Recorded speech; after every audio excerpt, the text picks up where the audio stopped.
Yes, guys, we are live. Nabil Anane joins us. Number 3 ranked, one championship, bantamweight. 168 is just around the corner, so really nice to have you here with us to preview it and chat to you a little bit. You've been absolutely smashing it recently. James Goyder is with us as well. Nabil, really, really hardcore training up in Venom. You guys have a really good thing going on, it seems. I follow you on Instagram. It seems like a really cool atmosphere. We had Mohammed come stay with us in KL, gym here. He's got a big fight coming up as well. He said, it's very, very cool what you've got going on up there. How is it? Good, very good. In Venom training camp, one of the best camp in Thailand. Yeah, that's why I'm one of the best. Gotta How thank how my manager, my big brother Medizatu. how long ago did you join Venom? Since I was 12 years old. I just started Muay Thai. I started at 11 and I joined Venom at 12. And Dude, how did that? I Sorry, go on, first saw Andy. you fight in Letway when you were like 16, and I think you've got a black belt in Taekwondo, a black belt in karate. Can you tell us about how did you get into this? You live and breathe martial arts, it seems, and your brother as well.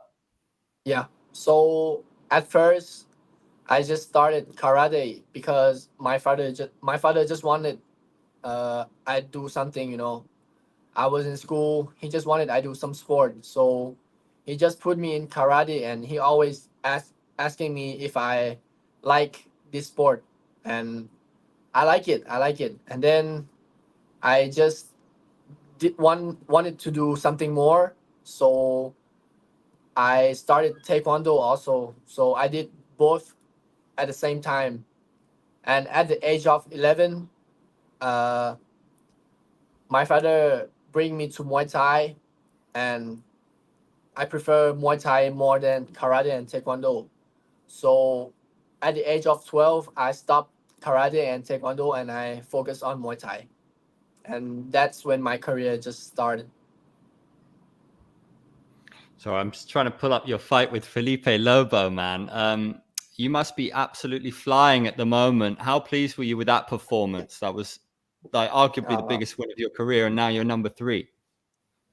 Felipe Lobo, he was one of the best also. He was ranked number 3 in one. Was a big fight with Jonathan Haggerty. Uh, I just fight how we did the game plan with my coach. He's like my coach, my brother, he's my everything, Medizatu. And also my other coach, Chris. I just did it. I just fought same as how we train, and it did go well. So yeah, nothing much. Can you talk us through it? Yeah, I mean, Lobo put up a really good fight against Haggerty, as you say. What was going through your mind here at the face-off? Uh, I don't know. I was chilling, but he was kind of I don't know, hyped up. So he hyped me up to nothing was crazy. Just yeah, he just hyped me up a little bit.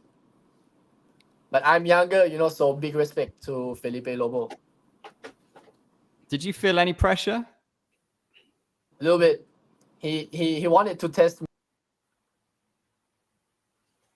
in his eyes how he We was lost. doing. But I know he had more stress than me. What was the game plan against him? Just using my reach and everything. My reach, my reach is one of the biggest advantage that I have got, and yeah, my reach. I use most of my reach in this fight. What Only did my Mehdi reach. tell you going into the fight? He just told me to like jab jab fake. Uh, I don't remember much, but nothing special because when I fought him, he didn't put much pressure on me. He was kind of like how can I say, not 100 confident, because he wanted to come, but sometimes he hesitate. So the fight was very technical, a little bit. Maybe for some people the fight will be like a little bit boring, but it was like more technique fight. Yeah, kind So of. I'm just looking at that fight, and I mean the thing that stands out immediately is the height difference. How tall are you? 192 centimeters tall. And how difficult is it for you to make bantamweight? You have to really watch your diet. No. My weight off training, I'm like at 71, 72 max, 73 max if I don't train. But I always train. This fight, I just fought Kulabdam 1 month before this fight, so my weight was easy. And Easy. I'm just looking at your frame. You have like such a unique body type. Obviously you're so much tall, but you're maybe a little bit thinner. Do you think that stuff hurts you more? Like if you get kicked on the arms or kicked on the legs, do you think it hurts you more than it would a fighter who's slightly thicker? I don't know, maybe, but I don't know. We got a question from Maybe. Samcat who says, "How was your fight against Superlek? You've won 4 in a row since then. How was it fighting Superlek for you?" That fight was just my first time. I didn't have much experience, and I learned a lot from that fight. Yeah. So How good is he? Chatri has said a few times, like before that Superlek fight, he said no one wants to fight Nabil. Are there a lot of fights that you've kind of signed for and then haven't happened? Is that something that's happened? Three times. 3 times, yeah. Can you name Yeah. and shame? Which were the fights which didn't I go don't ahead? I don't want to name them. You don't want to name. No. But so I there don't were want any three. or No, that's yeah, fine. But there were three. two, 3 times. I don't remember because it was like 1 year ago. Okay, but 1 year and a half was a long time ago. okay, so it has happened. And looking at your record, I noticed, before you signed with One Championship, you were kind of fighting like 6, 7 times a year. Now you signed with One Championship. It's obviously, I would guess, slightly more money, but a slightly less busy schedule. Do you prefer that?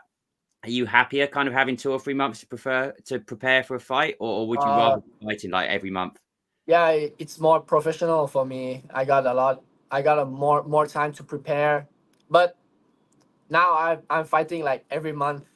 Not every month, like one since Kulabdam and then Felipe Lobo didn't have much gap, but it's okay because I'm not injured or nothing, so I can fight.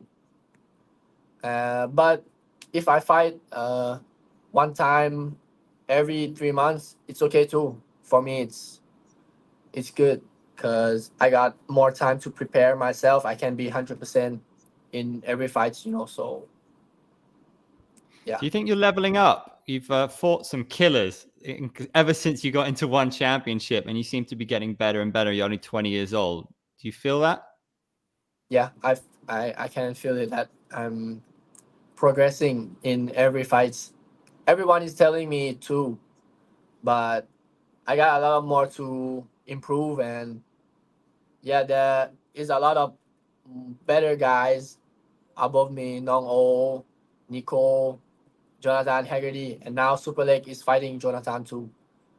So we'll see. We're gonna have a Very look at that card interesting in a fight. minute. I just wanted to ask you, do you and Mehdi have like a master plan about getting to the belt? It must feel really good to see that 3 next to your name. Did you plan this? Are you ahead of schedule? Are you right on schedule? How's it going in terms of what your goals are? For now, we don't have any schedules. We have a lot of time. Mehdi told me I got a lot of time. Don't rush. We need more experience because the people that are above me, I mean, in the ranking, they are very good fighters. If we gotta fight them, we gotta be 100% confident, So we got a lot of time, no rush. Yeah. We have a question from Tetsuya who says, Nabil, can you analyze the Haggerty versus Superlek fight? It's the fight everybody's talking about. We're very lucky to have you here. So you know the game better than anybody. So as a fan of the sport, I suppose, how do you break this fight down? Very, very, very interesting fight. 50-50. Jonathan Haggerty, he got a lot more experience in this division. But Superlek, he has a lot of experience in everything. We all know he's one of the best fighters, Superlek. But Haggerty is also one of the best fighters. I don't know. For me, it's very difficult to tell. The better wins, but I also want to get my revenge. So does that mean you want Superlek to win, or does that mean you want Haggerty to win? I'm not saying nothing. You're not saying, okay, but you do want to fight Superlek again. Yeah, I do. Do you think you're a lot different now than when I know it was only a year ago, it's 2023, right? But do you feel a lot different? A lot changes when, going from like 18, 19 to 20 years old, right? Yeah, have many things that changed, and yeah, quite a lot, but I'm gonna change more. I need to be better than this. So Sam Cat says, hope Haggerty's legs are prepared. We saw him posting some footage of some leg conditioning. Can you talk to us about those kicks from Superlek? Kicking machine is the kicking machine. We all know his kicks are powerful, fast, hard to predict, but so everyone got his own weapon, Me, I got my reach. Jonathan Haggerty got his techniques. Superlek got his kicks. Everyone got many,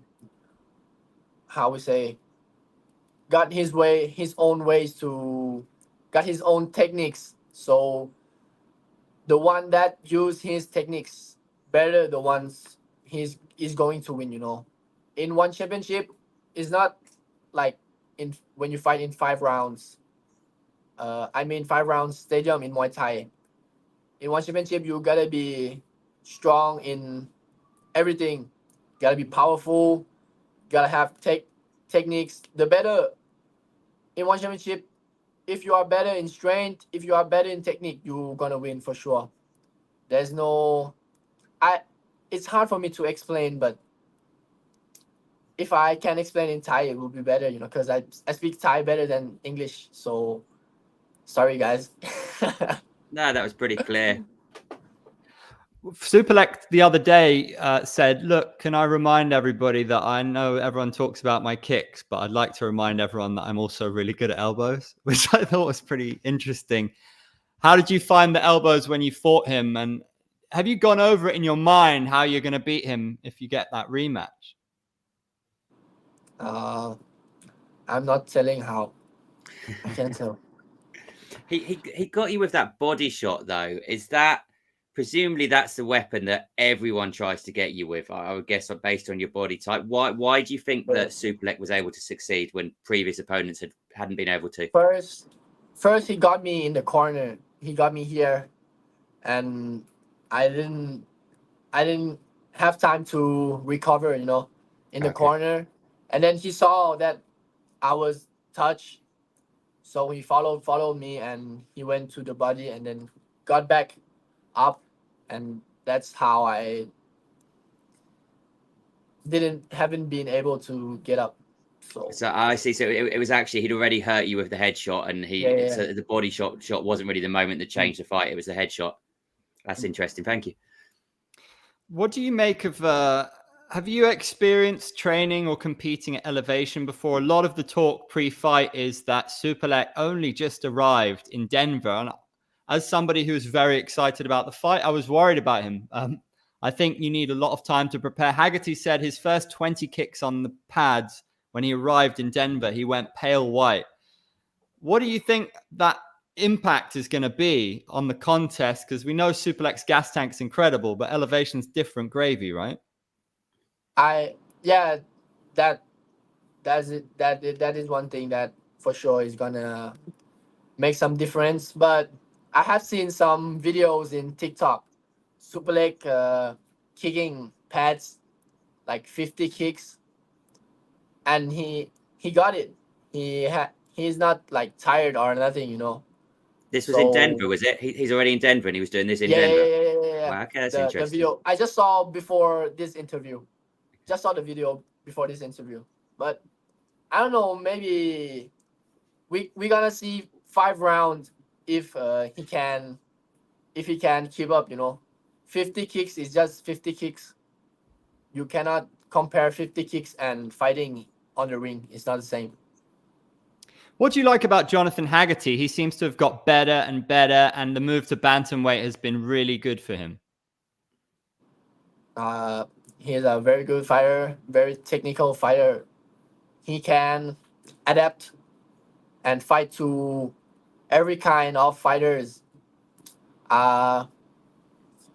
He's one of the best fighters in 1-2. Nothing to say much. I did ask him about you. I said, have you been impressed with Nabil? He's number 3. And he said, I've been very impressed, and we'll definitely meet one day. So I thought that was interesting. When you see the top 5, surely, do you look at how you match up with all of them? Yeah, I do. They are hard to like analyze, but if I gotta fight them, I will, you know. But I want a little bit more time. Yeah. So I want to be 100% ready. So were you happy when you were offered your next fight, which is against Solinu, who's obviously on a good run but is unranked? Do you think that's a better fight for you at this stage, rather than maybe facing like Nongo or even fighting for the belt? Solinu is a good fighter too. He's very strong. Every fight we have seen him. We have seen his opponent better than him. Everyone was voting for his opponents, but he knocked out every opponent, even my teammate Fabio. I thought he was going to win, but didn't make it. But it's okay. Even Pongsiri, I thought Pongsiri would win, but Pongsiri got knocked out. And who was before him? Japanese guy. Japanese guy was a big and tough also, but he did knock the Japanese guy out. He's a unpredictable fighter too. And we'll see on September 27th. So he's knocked out your teammate. He's from Myanmar. You're obviously Thai or half Thai. Does that add a little bit of pressure to you? Do you look at that and think, oh, this is a fight that I can't lose? For me, I can't lose. I will do my best. And let's see on the ring. Little bit pressure because for this fight, I think the fans gonna be with me. Same as last fight, I was fighting in Thailand. A lot of fans was with me, so that was a little bit pressure because other fights, I'm half Thai. I got also the fans that are with me, you know. But when the fans are like overall, when the fans are with you, it puts you in a small like place that push you, you know, because you don't want to lose in front of them. You don't want to disappoint them. So yeah, gonna be a small pressure. But I know that on 27th September, gonna have a lot of Myanmar fans too. So hope that night we gonna put the fire in Lumpini Stadium. Yeah, should be good atmosphere for that one. I was wondering, do you have like any kind of special relationship with Myanmar or the fans after that Letway fight? And can you just tell us what it's like to be 16 years old and do Burmese bare knuckle boxing? Uh, that was my first time also, and I didn't make any fights. I didn't make any lightweight fights after that. I was 16 and uh didn't have. I don't know. I don't know much about Myanmar fans, but big respect to them. And yeah, lightweight was a good experience too. But now I'm in one championship, so I prefer. Was that kind of during COVID or just after COVID when you took that fight? uh, Yeah, that was COVID times. yeah, I think it was during COVID. So did It that was make it 2020. more difficult to get fights in Thailand back then? I did fought in Thailand. I fought in Chiang Mai, North Thailand. That must have really been difficult for you in your career, though, to just be coming up and just be breaking through, and then all of a Yeah. sudden the Muay Thai scene But basically shut down. but I was very young, Okay. so it was okay. Talking of Solinu, a lot of people say he has one of the best chins in one championship. Are you looking forward to testing that? I have a lot of people telling me about your knees. They are savage. I think Liam Harrison said you've got the best knees in one, and maybe Jojo said the same thing.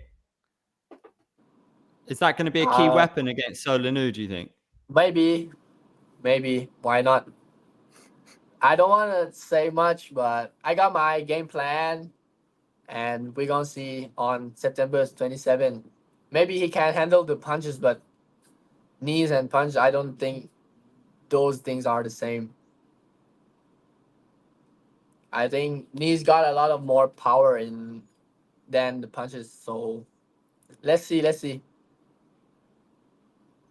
And if you I think do win he's that just. fight, who do you want next? Oh, I don't know. I don't want to rush. Just let other guy. Bonjour. Chatting.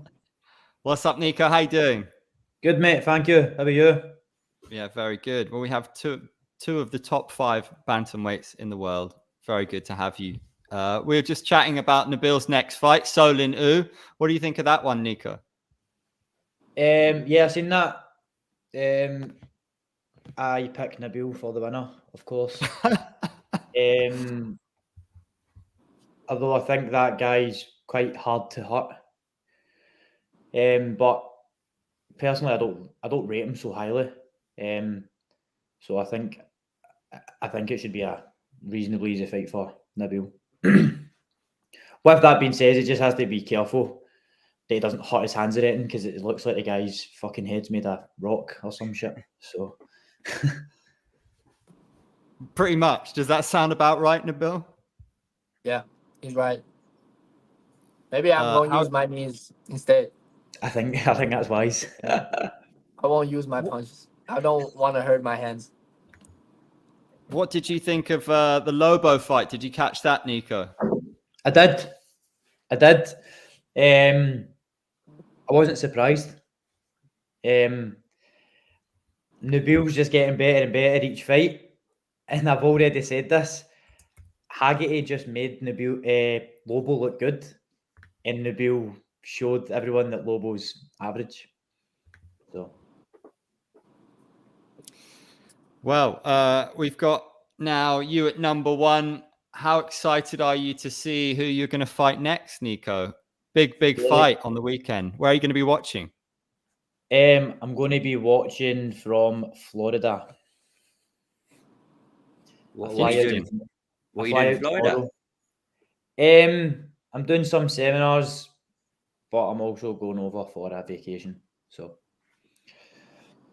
and then I'll see. Has anyone actually confirmed to you that you will be fighting Haggerty next? Because obviously he's got that kickboxing belt as well. So from your end, have you had any kind of confirmation, or are you just kind of waiting and hoping? It's not hoping, it's the winner. So it's not Haggerty. It's like, well, so I've been told that I should get the winner. When is another topic, but I am next in line for the. So you've been told you've got the winner. You'll get the winner. I mean, does that have you rooting for Superlek just because Superlek Yes. seems to fight a bit more often than Haggerty Exactly. does? That's exactly my thinking. I'm rooting for Superlek because I reckon Superlek would defend in December. So that's my thinking. And are you expecting Superlek to win, or are you just hoping he'll win? The only thing that sways me is the whole attitude thing. Obviously, Jonathan's been out there training, doing it properly, and Superlek's just kind of turned up. I know I seen an interview saying that no one's to worry and all that, but I've got a feeling he's just saying that he's just saying that to save face. I don't know if he's altitude fucking what's the word? Acclimatized to altitude. That's the word. Acclimatized to altitude. I don't know if he is. So that would be the only thing that would sway me for maybe John getting the win. But if Superlek is, then I think Superlek should win. I don't know if you were listening, but Nabil was saying that Superlek just posted a video on TikTok where he was hitting pads in Denver and looking pretty good. Right. Okay. No, I didn't see that. I wasn't on this yet when he said that. James, we've got some questions coming through in Thai. I don't know if you can see in the comments section, but I don't speak Thai. I'll have a go at it. In case they're rude, I don't know if they're appropriate, then you can ask them. I'm curious, Nabil, do you have, as the number one contender, do you have any questions for Nico? No. No, fair enough. Fair play. Do you think that you guys might be the future of the division, given how talented you are, given how young you are? Do you think you're destined to meet one day? Maybe. I'm sure the stars will align, I'm sure. If Nabil stays in the top 5, then definitely. Was he number 3 right now? Number 4? Number 3. No, Number 3. So I know I'm going to be the champion. Whoever wins that fight, I'm going to get the belt. So it could be sooner rather than later. I think Nabil, it might be my first defence. Who knows? Nabil, how do you see a fight between Jonathan Haggerty and Nico going? Because I'm obviously English, as is James. A lot of people want to see that fight take place in London. Tetsuya seems to be included in that. So if, let's say, it takes place in London or wherever, how do you see Haggerty versus Carrillo going, Nabil? For me, Haggerty got a lot of techniques, but Nico is better. He gonna push Haggerty, and I don't think he could keep up. Good answer. I'm going to put my hand up and just confess that was me. I messed up the sound earlier, and I messed up the sound because I went on the YouTube to see what the comments were in Thai, and they're all like, "Can you speak Thai, please? Do we have a translator?" So, Nabil, you've obviously got like a big fan base in Thailand. Mm-hmm. What? Sorry. You obviously like we don't normally get all these comments when we do these things. We don't normally get all the. I'm assuming they're not there for Nico. I might be wrong. Yeah, but I think they come for me. So have you always had that fan base, or is that kind of really since in you Thailand? signed I got the a lot of championship? fans. In Thailand, I got a lot of fans. Most of my fans are from Thailand because I don't know. They follow me in Instagram, in TikTok, also Facebook. Most of my fans are Thai, yeah. So usually when I do interviews, I also speak Thai, and I don't usually speak English. There's one fan called Muay Thai One Day who obviously likes the idea of you guys fighting one day, but we're obviously going to keep it polite for the moment. Nabil, you've been with us for a while. We're going to let you go shortly, but before you do, what other fights are you excited about on the card? Can you give us your thoughts on Seksan versus Harrison? And we're going to sub Tim Wheaton in shortly. But Seksan Harrison, what do you reckon, Nabil? I don't know. Good. It's a good fight. Very, how I say, again, 50-50. This fight card is like one of the most amazing fight cards too. So very exciting, but I'm looking As a Muay Thai forward fighter, how do you to feel about the fact that they both love a war, that they both just absolutely want to go, and it's really about going to battle? Liam Harrison is more technique than Sexan, I think. But Sexan, this fight, I think he trained more than before. Before he was training at his house, doing only some runnings in the morning, some pads. He don't even train, but this fight I saw him. He trained a lot more, and very interesting too. I know that he don't want to lose for sure. So, and Liam, I know he trained hard. Yeah, very interesting fight. I can't And what tell. about Jonathan Lineker fighting Muay Thai against Asa 10 Power? What do you make of that? Which fight? John Lineker is, Sorry, MMA. I haven't looked forward to this bout. Fair enough. Well, before we say goodbye then to Nabil, Nico, do you have any questions for him as the number 3 ranked bantamweight? I don't have any questions, no, but just keep smashing it, mate. Thank you. I would echo that. Nabil, you are absolutely killing it. You're so fun to watch. Thank you for the performances. Keep it up, man. And thanks for joining us. Thank you.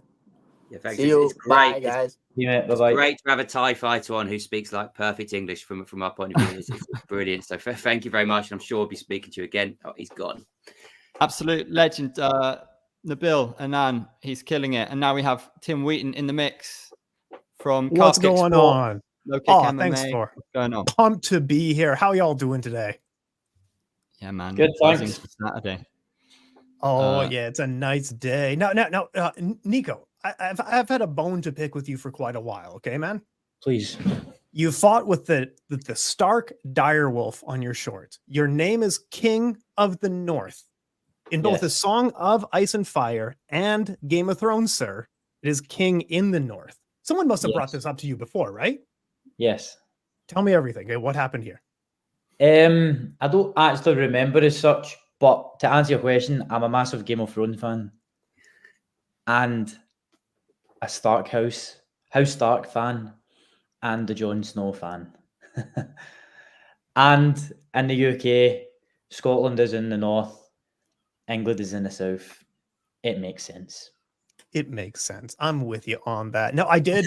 I'm so heartbroken by the end of Game of Thrones, and I have not watched House of Dragons. Like, do you recommend I should watch House of Dragons? Absolutely, it's amazing. It's so good. The second season didn't finish so good, but it is really good. There's more seasons to come.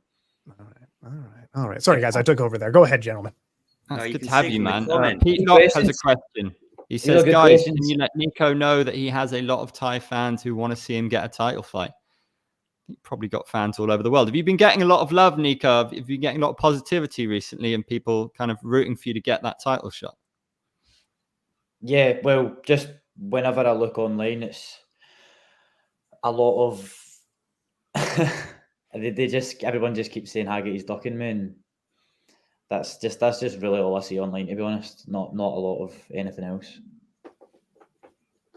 So let's talk about that main event. Can you break it down for us in terms of your expertise and how you see it going technically? as you know, I've been asked this a million times, and I keep saying the same thing. I don't know. I'm not sure. I haven't really thought too much into it. I'm just eagerly, patiently waiting to see what happens. I've not really thought of how it will go, if that even makes sense. But you must have some thoughts, because Andy asked Nabil about this, about the Harrison Sexan fight. You fought Sexan. You must have trained with Liam at some point. You must have some thoughts on that. I'll give you more input about Liam and Sexan for sure. I do have a big opinion on that. My opinion on okay, but before we move on to that one, Superlek and Haggerty. Superlek was trying to tell me, like, guys, I'm also incredible at elbows. I know you go on about my kicks. I'm paraphrasing. He didn't directly say that, but he was trying to remind everyone how good he is at elbowing. Just in terms of weapons, can you break down the weapons that you see clashing in this fight? Okay, so I'll go who's better at punching, etc. Right? So boxing ability is obviously Haggerty. Elbows is definitely Superlek. Haggerty done that one elbow against that video. Joseph Lassiri. That's the only elbow he's ever landed on anybody in one, and it went viral. Fair play. But Superlek's elbows are actual damaging. Knees, Superlek. Kicking, Superlek. Footwork, probably Haggerty. But then again, that can be a massive flaw for him as well. Which if Superlek doesn't beat him, I'll exploit. So I've kind of said all Superlek there, haven't I?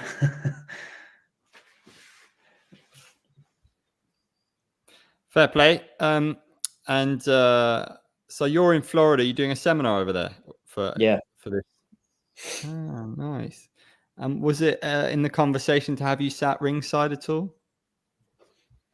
I would have. I said I was speaking to Chatri after my fight against Samapet, and I said I would like to be in Denver, and he didn't. He just kind of liked it. He didn't really reply to it. So maybe he doesn't want me to take Haggerty's attention away from him because he's already shitting it. Let's talk about that Sexan Harrison fight then. Harrison says you're a mate. I interviewed him the other day, and he said it would be completely wrong if he were to jump the queue and be given a shot against Haggerty. I don't know if you saw that. What's your relationship with Liam? Have you guys sparred together, trained together? Yeah, we sparred together once, trained together once, but met him obviously. Like been in his company loads of times, and I keep in touch with him a lot. I speak with him online often. He's one of the good guys. So Sexan, do you admire the fact that these are two of the most hardcore, having been in so many wars, the attitude going into this fight from both of them? It has to be, doesn't it? The attitude that they're giving each other, it has to be that way. It just wouldn't feel right if there was trash talking or anything. It just wouldn't, for me, it wouldn't be right. They both admire each other. They both respect each other. They're both absolute legends of the game. They've been there. They've done it. They're both old. They're both coming to the end of their career. They're having one last smack up. So it just feels right the way they're going about it. And now you're going to ask me who do I think is going to win? I wouldn't do that. No, yeah. Who's going to win? Okay. I think Liam will win quite easily, but only if he picks his shots and moves. Like everybody watches Sexan and thinks that they can beat them until they're stood in front of him. And then they always seem to get sucked into this fight, and he always forces it on everyone. But then you look at the Japanese boy, he was the first person who didn't get sucked into that fight, who didn't feel pressured to get drawn into it. And he done really well because he was picking his shots. He was in, and then he was out. He was attacking, then he was out. When Sexan was putting the pressure on him, he was moving out of the way. He wasn't just staying there and soaking it up. So this is the best way to fight Sexan. This is how I fought him as well. If Harrison does that and picks his shots, he'll win with these. If he gets sucked into the fight, it's just a matter of who lands first, isn't it? I think how did you beat Sexan's... Sexan? I took him to points. But I won very, very, very convincingly. There we go. The only European to beat Sexan in history. Lovely stuff. Go ahead, Tim. Well, I think Sexan's style in one championship is much harder to fight against, because on the stadium scene, when he was fighting people like Superlek certainly beat him on points, but it was a struggle to do that. And he was using a lot of counter clinching to try to shut down the game of Superlek. But I think with one's modified Muay Thai rules and the smaller gloves, it's a much different ball game fighting a guy like Superlek. Like, Nico, do you think I'm way off here, or do you think that's kind of accurate? No, I think you're accurate. I also think that when Sexan fights in Lupine, it gives him magic powers. Yeah, yeah, it does. And I also think this will go against him fighting outside of Lupine. Oh, absolutely. What about Liam Harrison's knee? Like, this was such a bad injury. Like, is he getting back in there? He looks okay. Looks really recovered, in my opinion. He looks good. Never looked better, to be honest with you. He looks on fire. I've been watching his videos and I've been impressed. He looks great. He looks young, healthy, fit. And I don't know, there could be something in the camp that you never know, but to me, everything looks good, man. Yeah, absolutely. Tetsuya says, I can see Sexan walking into Liam's left hook and getting slept early in round 1. Yep, I don't disagree. Do you remember Joe Rogan said Liam fights like a rabid dog? Which is, I mean, the way that guy hits pads is just unbelievable. What a gas tank. But he's been doing that his whole career, right? Yeah, amazing. It's a thing of beauty watching Liam hit pads. Do you think your average fan understands just how much it takes to perform at this level and be so explosive? Can you tell us a bit about, I was really interested when you told us a little bit about how you got your gas tank, what you do, ultra marathons, run mountains. I mean, that's massive, right? Yeah, it's good. It's good for endurance, but honestly, it doesn't replicate over to fighting so well. But I do it anyway because I'm always kept fit. I always like to stay active. I always like to challenge ourselves in other areas out of Muay Thai. For me, more than your gas tank, it helps me up here mentally. Just doing hard things that other people aren't doing. That's where I feel the edge of doing ultra marathons and mountain running, fell running, stuff like that. But to be honest, to be a fighter, it all has to be very explosive.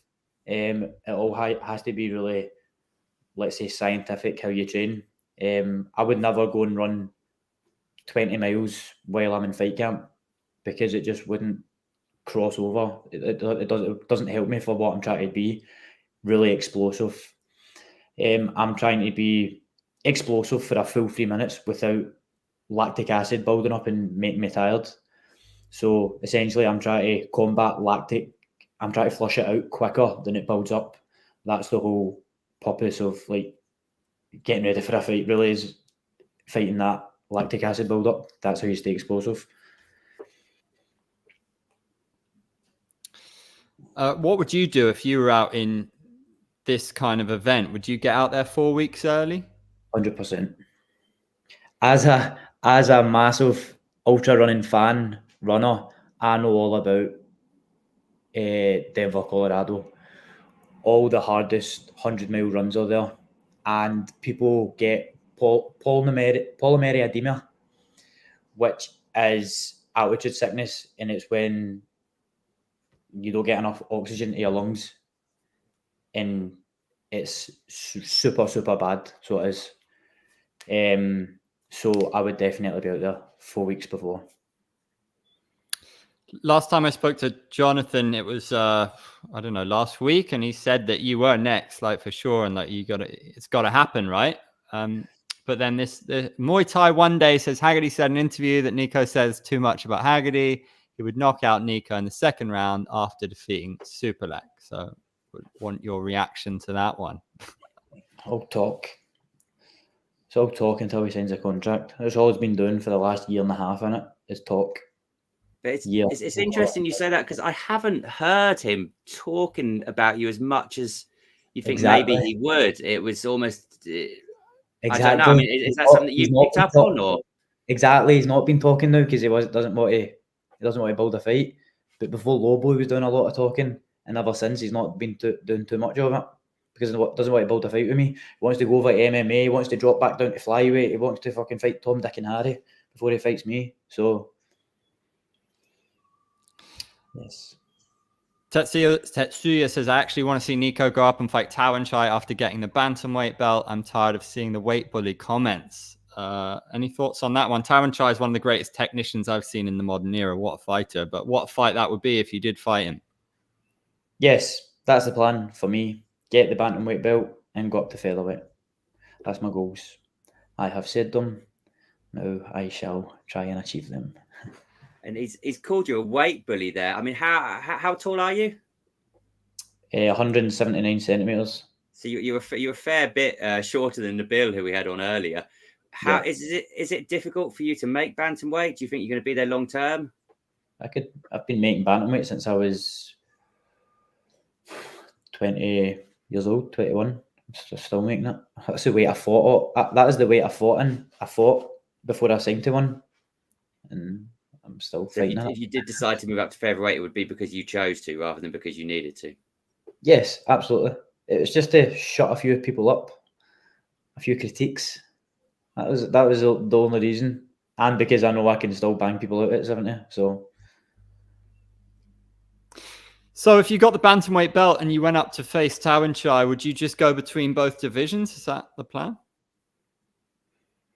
As a plan. Nice. And thoughts on the Natawat trilogy with him? I think it's crazy that he's taking a fight before Tawanchai against Superbone. Yeah, it's strange. I hardly even seen him beating Superbone, to be honest. So, although styles make fights, and it was very close. The fight was very close. Tawanchai could have won, Natawat could have won. But again, styles make fights. That doesn't mean because he got such a close fight against Tawanchai, he'll do the same against Superbone. You know what I mean? So, yeah, I think that's crazy. Question from RMT. Can you ask how he cuts weight but maintains size advantage while passing hydration? It's a science that not all fighters have cracked, right? Some fighters are really good at nailing the system that one has and nail it every time, actually. You seem to not struggle with it. Is that also credit to your team as well? Yeah, credit to the team. First time, every time. Do you know what?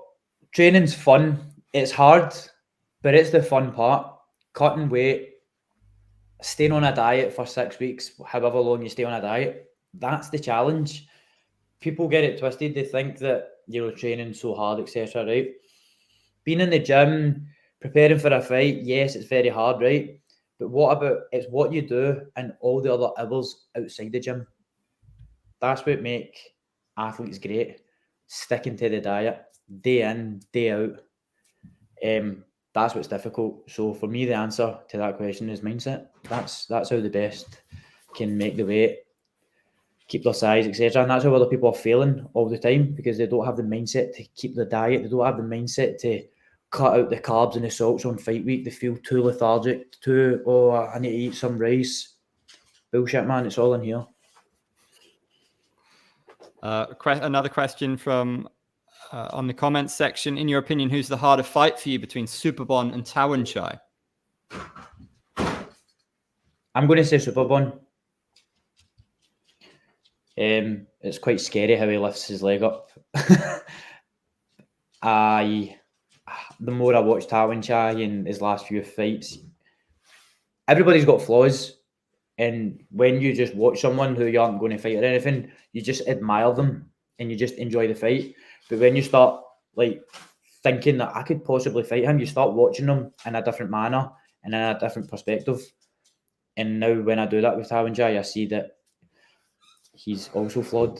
But we're all flawed, right? But what I'm saying is when you watch someone who you think that you could be fighting, you look at it differently and you start picking things out, etc. Some positivity coming from Italy. All the best. Buongiorno. Good luck with everything from Italy, Nico. That belt is just a matter of time. What's your dream fight and the main thing in your style? You are a phenom. Thank you, Claudio. Dream fight. I don't have one. I just have dreams and admirations.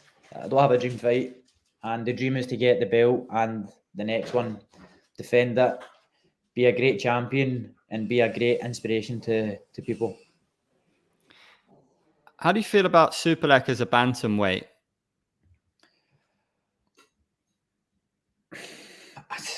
I've not seen him in person or anything. I've seen him in person, but I've just not seen him in person now at bantamweight. So for me, that to answer your question, it would be when I see them together. But you know, John isn't so big either.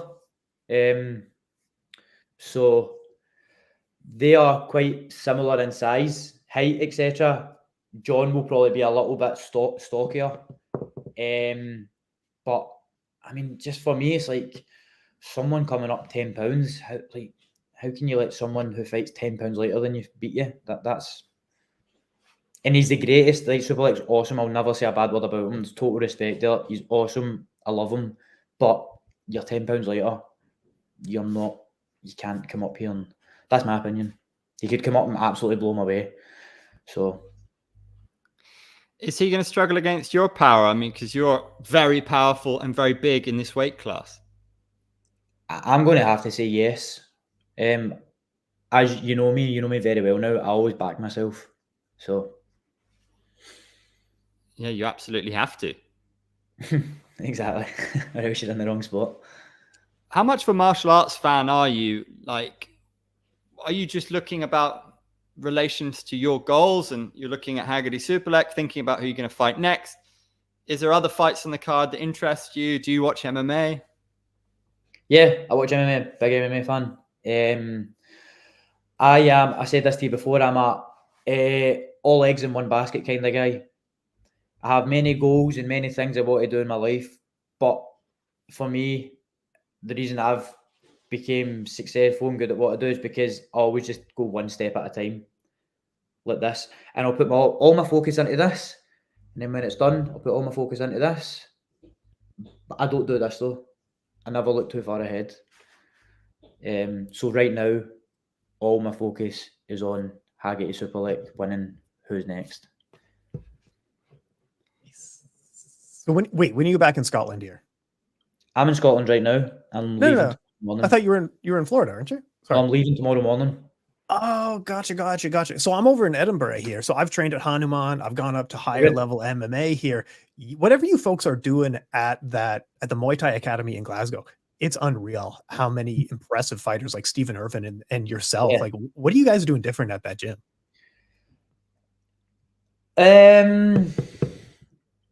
You know what? We're just built different. We've been together from a young age now, Stevie and I, and our coach JP, and we've got this amazing connection.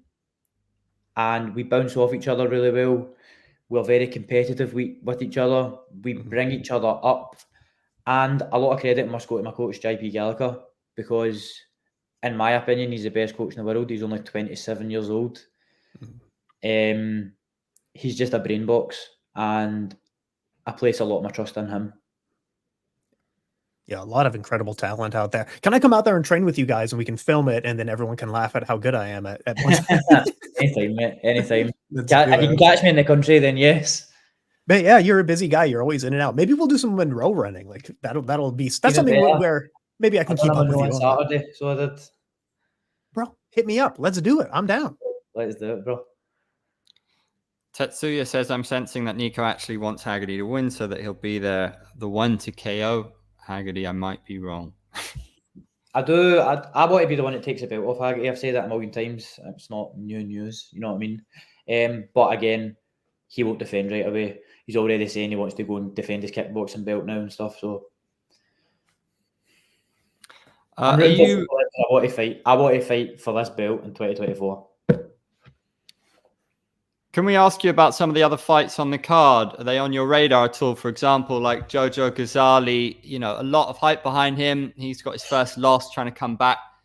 He's a big star here. I'm in Malaysia, so everyone's I asked in my local Muay Thai gym, is the popularity increasing? And the guy was like, well, Jojo is making people turn up to Muay Thai gyms, which I always think is really interesting when a country gets behind someone.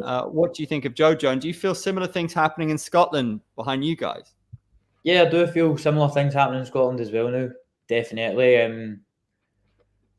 I believe that, like in Asia, Muay Thai is a lot bigger of a sport. whereas over here it's football, etc. I think Muay Thai is still quite niche over here, but I'm getting recognised a lot more, and I speak to just random people who are like, oh, this is happening one champ, nothing to do with me though. It's like, this is happening one championship, this is happening one championship. So they're actually all tuning into one championship now, but it's because of the Scottish fighters are on it, and now they're taking more of an interest in the whole, the thing as a whole. You know what I mean? So it's definitely happening in Scotland now. Yeah. Yeah, Scotland's produced, like for such a small country, it's produced an insane amount of Muay Thai talent, hasn't it? Absolutely. Absolutely. R.MT asks, do you think Jonathan Haggerty is weak to the body? Is that an area you'd target? Yes. All right, fair play. Back to my question, Johan Ghazali, what do you make of him and his rise to stardom, and then his setback against Nguyen Tran Doinat, SEA Games gold medalist? I think he found it difficult in the circle to cut off the corners, and I think he likes to bang right in the middle. Jojo's rise to stardom is amazing. He's certainly better than I was when I was his age. There's no denying that. I just think he needs to keep his feet on the ground. In my opinion, in that fight, he was doing a lot of smacking the leg and stuff. But to me, you're just acting up for the cameras. When you're losing a fight, your focus shouldn't be to do all this. And what are you thinking of? Because one championship will post it as a reel the next day and you'll get loads of likes on Instagram. That's my thought on it. Like, if I'm hurting a fight, I'm not doing anything like that, or I'm not doing it ever that in a fight. I'm so focused on the target that none of that would ever cross my mind. So I just think Jojo needs to keep his feet on the ground, and he'll do really well and go far. But he just can't let the bright lights get to him, because it can consume people. That's really good insight. You kind of remind me of, in football, there's guys who wear pink boots and there's guys who don't wear pink boots. Do you know exactly. what I mean? Exactly. I should have just said that. I should have just said that. That's even better. But that's true. That's exactly it. Do you wear black football boots? I don't play football anymore. That's a dangerous sport. Yeah, well, I can see you in the Copa Mundials. No nonsense. What position did you play when you played? I was at left wing. Okay, fair. I could see you in the middle of the park, just smashing people. I was fast. Okay, so fast. Yeah. That's all. Yeah. Are you a Celtics or a Rangers fan? Rangers.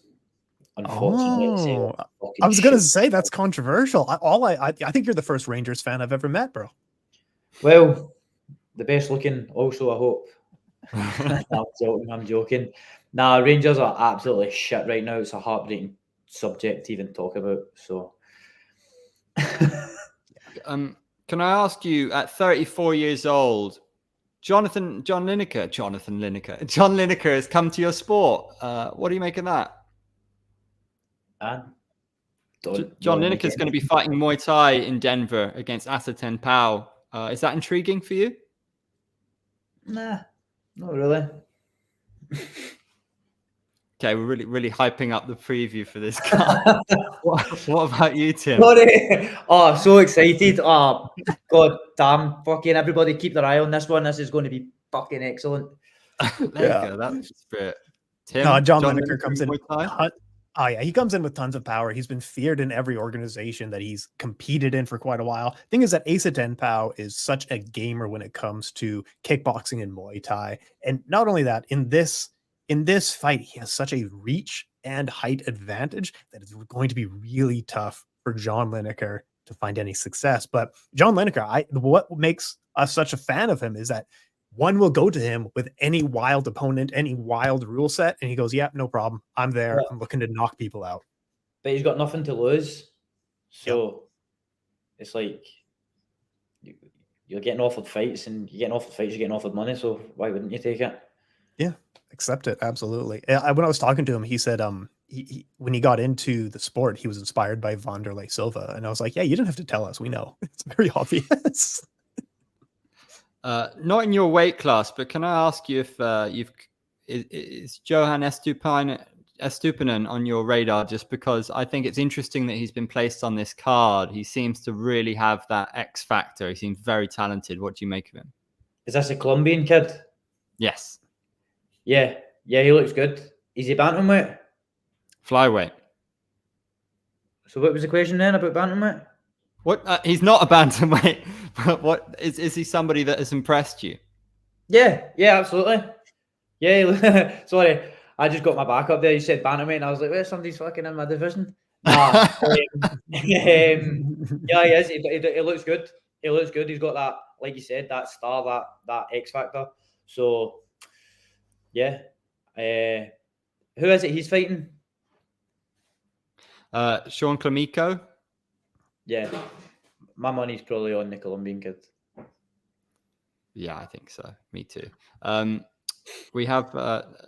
I think Tim, you might be better equipped to take this one. Is one popular in the USA? This is kind of a really important moment for the organization, wouldn't you say? To have two foreigners in the main event competing in Muay Thai, as much as they're rivals to you, are you quite proud to see Muay Thai taking center stage? Oh, I mean, absolutely. And I think in the US, it is growing as very much a niche sport because it's a matter of getting in front of the right fans, in front of the right audiences. They've been doing fights in prime time. It was free on YouTube for many years. It was on Amazon Prime for quite a while. Right now, one is the most popular it has been in the United States. Right now is that moment. And when you compare one to other kickboxing organizations or other organizations within that sphere, one is the top when it comes to Muay Thai and kickboxing in the United States. But if you walk down the street of San Francisco or, Denver and was like, hey, when's DJ fighting? I don't know if a lot of people are going to respond to what you're going on about here. But right now is the biggest it's ever been. Nico, what do you think about Muay Thai? Is that inspiring to see your organization and two foreigners in your sport taking center stage? Does that bode well for you in the future? And does the US appeal to you? Absolutely. Yes to everything you just said there. Muay Thai is the greatest sport in the world. There's no questioning it. Like, everything about it, it's just, I'm a Muay Thai fanatic. I think it is the best ever. And I believe that it should be the most popular sport in the world as well. And I feel that one needs to really branch into the USA for that to happen. So this fight in Denver, anybody in the world who's a fight fan, put their bums in seats in Denver and watch them leave saying that was the best thing they've ever witnessed in their lives. Because you know something? Have you ever, and this is like people who I've brought when I was younger to the shows that I used to fight in local shows in Scotland, right? No one has ever left a Muay Thai show that they didn't know anything about it. They've went to a Muay Thai show. No one has ever left in the world and said that was shit. I didn't enjoy that. No one ever has ever went to a Muay Thai fight and said that. Anytime anybody leaves a Muay Thai fight, if it's their first time, they go, "Whoa, what the fuck was that? That is amazing. How did I not know what that was before?" That's facts. I'm with you. Talking about Muay Thai is when you're in your element. I'm not going to ask you about any more MMA, I think, but I'm going to leave you with some positivity from Claudio. Mentally, you look bulletproof. Probably one of your main weapons, your fights and stuff you put on social give huge motivation to fans like me. While you get that belt, you also inspire a lot. What a lovely sentiment to leave on. Nico, great to have you, man. Thanks for your time. Very intriguing on Saturday. Tim, stick around with me. Let's go through the card for 5 minutes. Yep. And yeah. See you, bro. Top man. Appreciate it. Have a good Thanks, one. mate. Bye. Cheers. What's up, Nico, Tim? What I like about Nico is like there's some subjects he's so clearly interested in, and then other stuff he's like, no. Yeah, no bullshit either. He's not gonna about any topic. He's not gonna bullshit you about everything. Exactly what you see is what you get on anything. If he doesn't know something, he's gonna tell you, and that's why it's gold. When when you really need to listen. So when he's speaking about Muay Thai, it's fantastic. What an exciting fighter as well. He had, I mean, the way he comes, you know, with the face paint to the weigh-ins, he gets it. The way he does backflips after knocking someone out spectacularly. Yeah, he's got the wolf on his shorts. He's got the right name. He's rounding. He's calling out the right people. Like he's a promoter's dream. You know what I mean? And then he's got the look of it too. This guy looks like he is a professional fighter. If you saw him on the street, you go, yeah, that guy does some fighting in a ring or a cage, right? Absolutely. Guys, thanks for your comments. We're going to stick around for another 5 minutes or so if you want to ask us anything about the card. But let's have a look at it. So first of all, let's talk about the X factors, right? Like elevation, changing weight classes. How much of a factor do you think that'll be for Superlek? I worry about it, honestly. I really do, because all you want to see is two guys at their absolute best. Honestly, weight cutting in general in the sport is annoying for me, because you get two dudes who ultimately end up weighing the same anyway. So they both kill themselves in a sauna separately and then turn up to fight night basically the same. So, I mean, I wish we could just get rid of weight cutting. That's just my opinion on it. But so to kind of go back to what you're saying, I'm really, really worried about Superlek. I absolutely love both these guys as fighters, as anybody loves the sport. I think Nico was right. Anybody who watches this is going to be in for something special, which is why we need them both at their absolute peak. It's no joke fighting at elevation. Moving up a weight class is no joke. That being said, Superlek is probably the best fighter on the planet right now.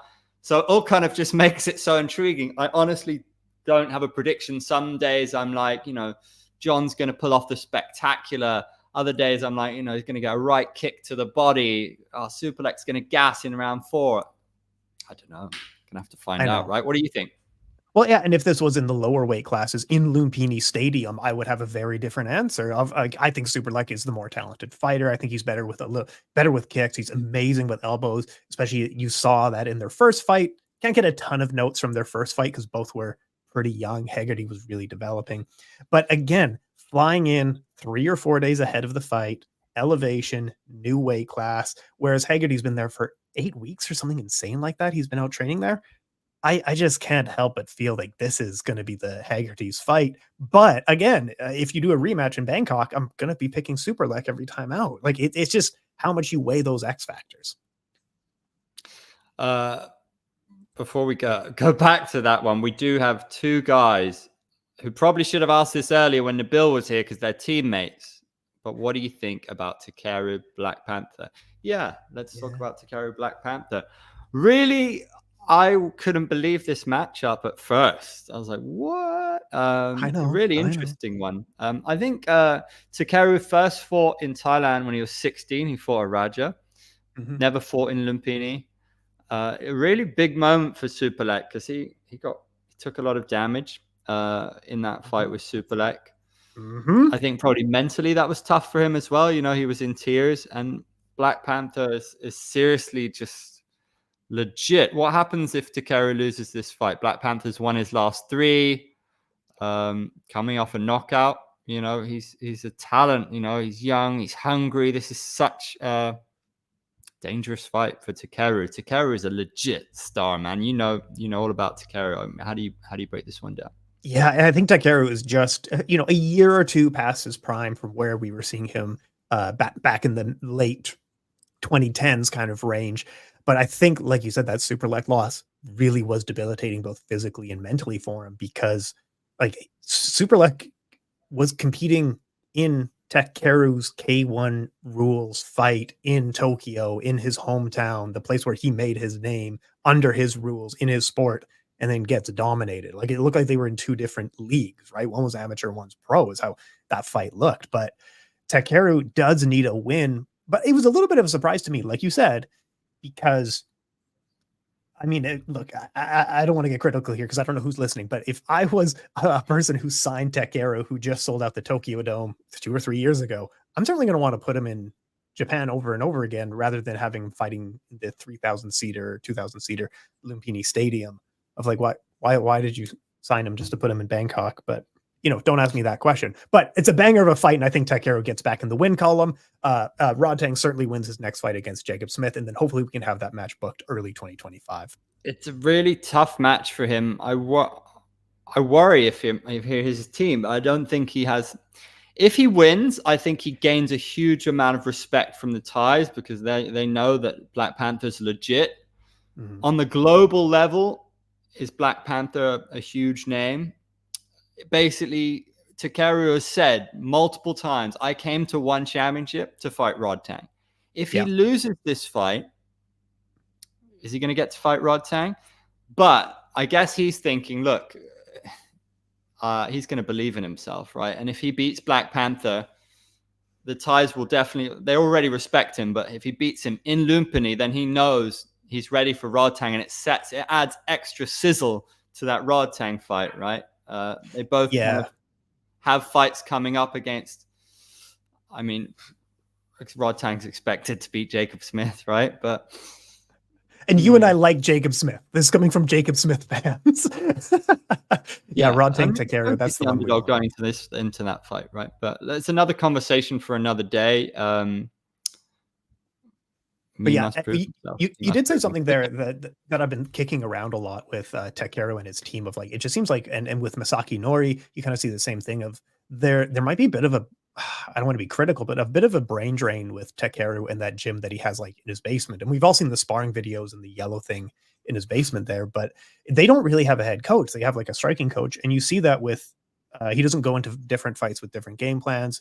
Against Superlek, he's not able to adjust the game plan as the fight wears on. So you just worry of like once the physical advantages that he has have worn away, all you have left is your fundamentals, which is something that he kind of lacked in his youth. But I don't know. I think we got to book that Rodtang fight before both guys are too old. If he beats, I think this Samcat maybe puts the nail on the head. He fought one of the best there is in Superlek, and it was an epic spectacle. It was an epic spectacle. It was beautiful drama, in Japan. It was super cool.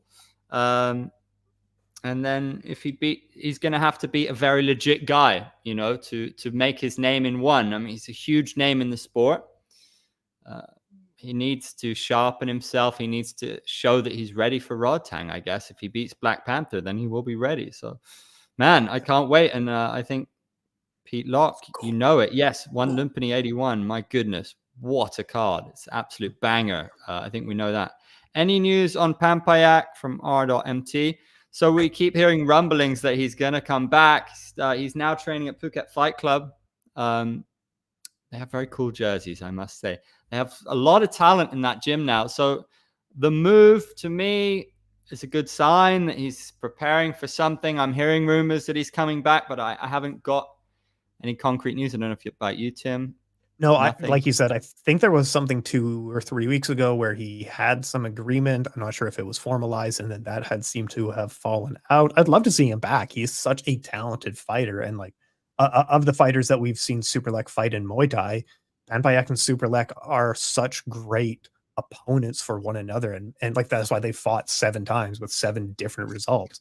But yeah, if you put Pampayak again, man, lucky number 8, right? Lucky number honestly, 8. Superlek just spoke about him when I asked him about the Haggerty comments, when he said Haggerty's actually not that tough of a fighter for him, and he had to clarify that. It might have been a mistranslation because Haggerty saw that, and he talked about Muay Femur style. Pampayak is basically a harder fight. He's a harder puzzle to solve, is what he was trying to say.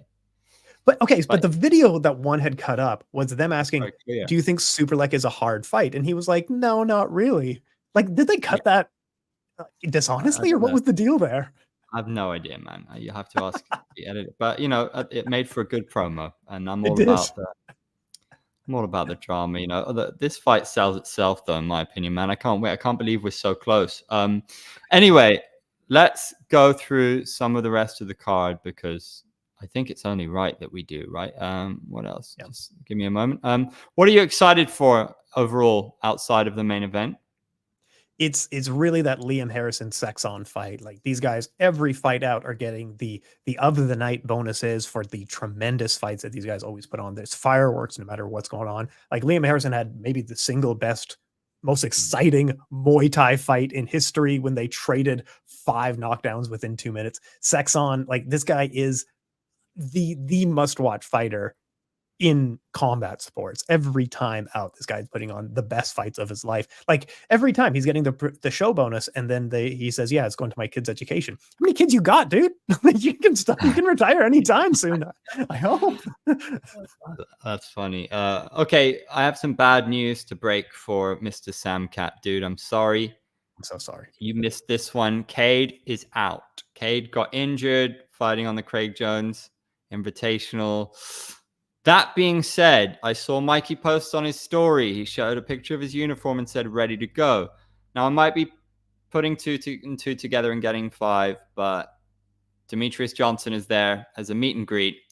If you can make it happen, it's probably going to cost you a lot of money, but DJ versus Mikey is surely the fight to make. You're in the US. Everyone would love it. It would be awesome. Yep. And both of those people have talked about facing each other previously. The size makes a lot of sense as well. Yeah, I'm down. Sign the paperwork. Let's watch it. I'm down for that one. It's right there for you. The only thing is Mikey has been getting bigger, right? Because Cade and Demetrius, like there is a vast size difference there. Yes. Yeah. Well, I was surprised when they booked Cade and Mikey anyway, because they're I mean, jiu-jitsu is going to be a little bit different, of course, but in MMA terms, they're about 2 or 3 weight classes apart. Yeah, exactly. So I mean, Mikey likes a challenge, and he wants to prove that jiu-jitsu size doesn't matter. So fair What's the play story to him. with Mikey? Who's this like bully online that Mikey was arguing with? Like, it's so out of character for Mikey to get mad at someone. What was the story here? Do you know this one? I think it was a streamer. He was just mad at. I think. He said he could box him or something, and I can't remember. Sorry, when did Cade announce he was out? It still showed Cade booked. One so bad updating their card. Yeah, this should be updated by now, to be fair. Because I think it was 3 or 4 days ago at this point. Yeah, exactly. He announced it on his Instagram. He got injured. Got to heal up. Let's go through elsewhere. Ong Lan Sung, the return against Shamil. Dude, Shamil's a monster. I think he's 9-0. I want to check this out. He's like a European ranked wrestler. Like this guy, they're putting Ong Lan, like this is a tough fight for an aging Ong Lan Sung, isn't it? Yeah, but he backs himself, and if he gets basically he believes he can crack anybody, right? And I think that's true. The trouble is, I think Shamil will just want to get a hold of him, and I don't know. Ong Lan is so damn tough, and he says he feels better than ever. He looks after himself very well. It's a really tough fight. Ong Lan says it might be his toughest fight yet. What do you think? Oh, 100%. Like, given his age, given how these two, I mean, if we're talking a wrestler versus an all-around gamer, but like that is a very, very tough fight for Ong Lan. What I do like about this card is that we're seeing a little bit of a torch passing with Ong Lan, and then you have Superlek and Jonathan Haggerty. Of this guy was the face of one. This guy was doing stadium fights in Burma and Myanmar, and now, he's no longer the face of one, but the winner of Haggerty versus Superlek almost definitely is. So I like that storyline a little bit here. It feels like we're generationally passing, right? Yeah. Man, honestly, I think it would be epic if just the steel pipe, Ong Lan, bang, caught him with something special. It would be super cool. On paper, this is set up for Shamil to be the favorite and to get a huge name and then put himself in that title picture, right? But that's why we love the sport, because we know it doesn't always work out like that. Yeah. But we'll see how it goes. I hope for a good story. I hope it's a good ending here. Absolutely. Elsewhere, honestly, I'm biased because I live in Malaysia, but I'm always interested to see the rise of a star, and Johan Ghazali is that star for Malaysia. He's making people dream. He's making people love the sport, and I've got to back that. This is as good a fight as he could wish for. Josue Cruz is coming off of 2 first-round knockouts. Jojo should get a highlight reel finish, probably get a bonus. Malaysia and beyond are going to love it. The guy's, he's handsome. He talks well. He's a knockout artist. Would like to see him showcase a bit more of his all-round game, and I think so would he. Well, and most fighters will, especially at 17 to 18 to almost 20, you're not fighting in the big leagues. You're fighting in regional promotions and building your name, and you're taking losses on the smaller leagues, and then you go up. He is fighting in the biggest Muay Thai organization on earth. He had a massive win streak. He's 17 years old and took one honest loss via decision. There's no shame in that at 17 years old. Now we get to see how he rebuilds after a loss. So it's going to be a vital fight for him. But like you said, this is almost certainly a highlight reel victory for Jojo, right? I believe so. I don't see anything other than that. Oh, we have a prediction of Superlek win by TKO through third round. Honestly, Bijabud, sit down. You are a bolder man than me. I just can't predict it. I can't do it. My predictions change every 5 minutes, whatever mood I'm in. I'm just worried about the elevation factor. That's what I'm worried. What if we get the exact same thing? So Jonathan Haggerty throws a teep, Superlek sweeps it to the side, and then comes in with a tomahawk elbow. He gets cut above the eye. We have to wave off the fight again. What if we get the exact same story? Nico has to wait another 6 months. Oh my goodness. Well, there's so many good fights at bantamweight. I'm not going to worry about it. Like, it is one of the most exciting divisions. Let's breeze through. Johan Estupinen, mentioned him before. I was really pleased to see him being put on this big stage because he is somebody who's really caught my eye as a big star potential. Have you noticed him? Oh, yeah, absolutely. Super talented, super tough. It's crazy. 21 years old coming into this fight. Knockout, quick knockout in his debut there. I mean, Sean is no joke as well, coming out from the United States. I don't entirely know who to pick in this one, but I think it's a first round knockout for whomever. Stupinen all the way for me. Yeah. Adrian Lee back at it. It was super impressive on his debut. I thought he showcased really good mixed martial artistry across the board. He can do it all, just like the rest of his family. Kind of one championship MMA lineage. It doesn't get more special than that, really. The Lee family. I've started interviewing Christian when he was like 17 years old, which is crazy to see him now coaching his younger brother. It's an emotional thing when you see everything that they've been through and the way that they fight. That there's a lot of emotion that goes into it, but just unbelievable talent. It's very rare that you see this, and there's a lot of pressure on those young shoulders, but he seems to absolutely relish it. So I see nothing but an Adrian Lee victory, I have to say here. Yeah, and I think that's completely reasonable. The way that they're handling him is that as someone that young, 18 years old, just getting into the professional scene, you don't want to rush him into high-level matchups right away. Certainly, he needs to take some time and really develop against people of his same level, and that's what One Championship is doing with these matches. So people are saying like he's hyped and should face X, Y, or Z. No, he should face people who will have the same amount of fights as him, who are on the same level as him, and he can really build his experience. But yeah, he's it's crazy to think he just graduated high school. What was that last year? And then he won an amateur kickboxing, I want to say like statewide in Hawaii or something like that. Like, he's got a ton of talent. And he's also, I just can't believe 18 years old, man. That's insane to me. Yeah, that's wild. Hiroba Minua, what a test for him. Zakharov is 10-0, the Tornado. Could be a significant contender. Maybe he's on his way to test the likes of Jared Brooks in the future. Minua. Yeah, he's pretty stylish as well, man. He's got some drip, for sure. Elsewhere, then, Elise Anderson, Victoria Souza, the only female fight on the card. Elise Anderson representing the US of A. Yeah. Souza, probably the favorite though, going into this one, off that submission win against Itsuki. How do you see it going? The storyline of this fight, of how we got here, is a little bit. Was this the Stamp Fairtex was canceled, and then they had the Denis Sambawanga interim, and then that got, and then was this the third fight booked, or was this one always booked this way? I can't remember, man. I know. I think this was added later. I mean, you need to have, I think if you want to showcase to the American audience, I think having female fighters is important. having Oh, of American course. fighters is important, you know? Oh, I think absolutely. Elise Anderson is a nurse as well as a fighter, and she is the training partner of Rose Namajunas, which is pretty interesting.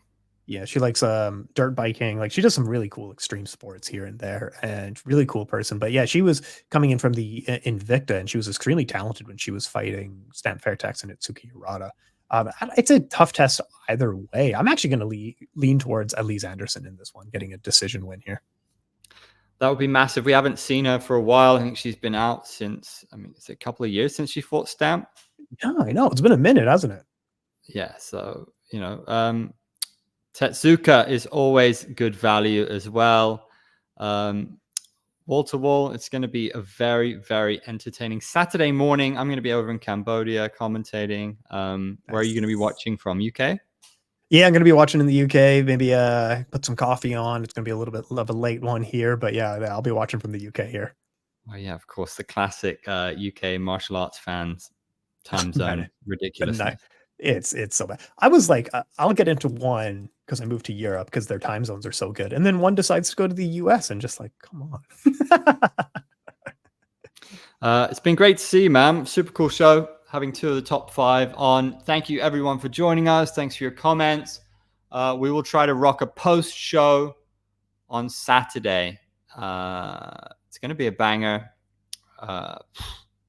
Let's see. Have a good one, man. See you later. Thank you so much. Cheers. Thank you.